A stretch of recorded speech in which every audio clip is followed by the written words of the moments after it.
No. L'ultima. Questa, togliti che così ascoltano anche. Ma di dove siete? Ah, Cernieri! È il massimo! I più grandi sparagnini d'Italia.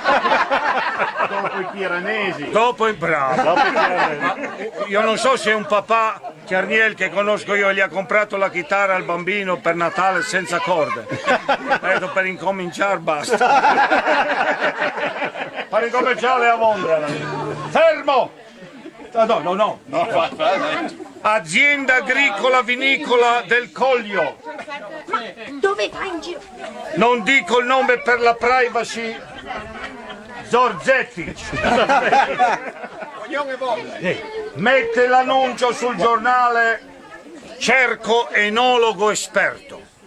Si presente un tutto sporco, caramello qua, unto, stivai place di leganti. Ha detto, lei cosa fa qua? Sono venuto per l'annuncio. Beh, senta, abbiamo bisogno di un enologo, ma non in quei stati qua. Beva un bicchiere di vino e se ne vada. Che sta il Chiappeltai? Merlot 2009, 11 gradi e mezzo. Le uve non sono di Prepotto ma di Albana.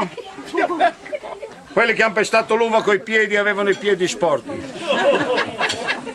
Giorgetti ci ha detto che mi chiappe pal culo, mi prende in giro.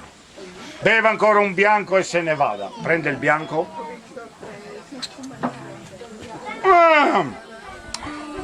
Verduzzo 2010, 13 gradi e mezzo. Avete detto che le uve sono tutte friulane, invece il 38% vengono dalla Puglia.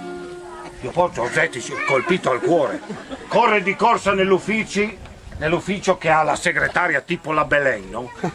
Sì, con la farfalla di Bordano. Ci sono farfalle così. Non sta ridi tu. Dite alla ragazza, fai 2 gocce di pipì qua, che vediamo se il Mona fuori capisce qualcosa. Il porta fuori il misfatto, questo assaggia. Intanto questo non è vino. Questa è urina di una ragazza dai 26 ai 30 anni. Dopo ha dato un'altra cerciaduta. È incinta di 3 mesi. Ha 3 cerciate. O mi assumete o dico chi è il padre.